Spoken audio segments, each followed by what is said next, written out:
Hi, ನಮಸ್ತೆ. ನನ್ನ ಚಾನಲ್ಗೆ ಯಾರಾದರೂ ಫಸ್ಟ್ ಟೈಮ್ ವಿಸಿಟ್ ಮಾಡಿದರೆ ನನ್ನ ಚಾನಲ್ ಸಬ್ಸ್ಕ್ರೈಬ್ ಮಾಡಿಕೊಂಡು ವಿಡಿಯೋ ನೋಡಿ ಅಂತ. ಇವತ್ತೊಂದು ಸಿಂಪಲ್ ಆಗಿರೋ ಮೊಸರನ್ನ ರೆಸಿಪಿ ಮಾಡೋದು ಯಾವ ಥರ ಅಂತ. ಅನ್ನನ ಒಂದು ಬೌಲಿಗೆ ಹಾಕ್ಕೊಂಡಿದ್ದೀನಿ. ಅದಕ್ಕೆ ಸ್ವಲ್ಪ ಮೊಸರು, ಸ್ವಲ್ಪ ಹಾಲು ಹಾಕ್ಕೊಂಡಿದ್ದೀನಿ. ರುಚಿಗೆ ತಕ್ಕಷ್ಟು ಉಪ್ಪು, ಈರುಳ್ಳಿ, ಹಸಿಮೆಣ್ಸಿನ್ಕಾಯಿ ಮತ್ತು ಕೊತ್ತಂಬರಿ ಸೊಪ್ಪು ಇದಿಷ್ಟನ್ನು ಹಾಕ್ಕೊಂಡು ಮಿಕ್ಸ್ ಮಾಡ್ಕೊಂಡಿದ್ದೀನಿ. ಚೆನ್ನಾಗಿ ಮಿಕ್ಸ್ ಮಾಡಿಕೊಂಡು ಒಗ್ಗರಣೆಗೆ ಒಂದು ಬಾಣಲಿ ಇಟ್ಕೊಂಡು ಸ್ವಲ್ಪ ಎಣ್ಣೆ ಹಾಕ್ಕೊಂಡಿದ್ದೀನಿ. ಎಣ್ಣೆ ಹಾಕ್ಕೊಂಡು ಅದಕ್ಕೆ ಸ್ವಲ್ಪ ಸಾಸಿವೆ, ಜೀರಿಗೆ, ಒಣಮೆಣ್ಸಿನ್ಕಾಯಿ, ಕಡಲೆಬೇಳೆ ಅಷ್ಟು ಹಾಕ್ಕೊಂಡು ತಿರ್ಗಿಸ್ಕೊಂಡು ಆಮೇಲೆ ಸ್ವಲ್ಪ ಶೇಂಗಾ ಬೀಜ ಹಾಕ್ಕೊಂಡಿದ್ದೀನಿ. ಅದನ್ನು ಚೆನ್ನಾಗಿ ಫ್ರೈ ಮಾಡ್ಕೋಬೇಕು.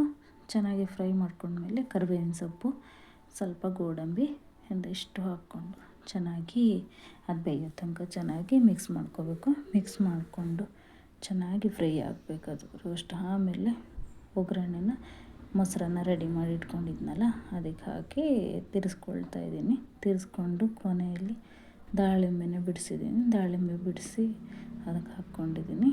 ಲಾಸ್ಟಿಗೆ ಈ ಥರ ಸರ್ವ್ ಮಾಡ್ಕೊತಾ ಇದ್ದೀನಿ.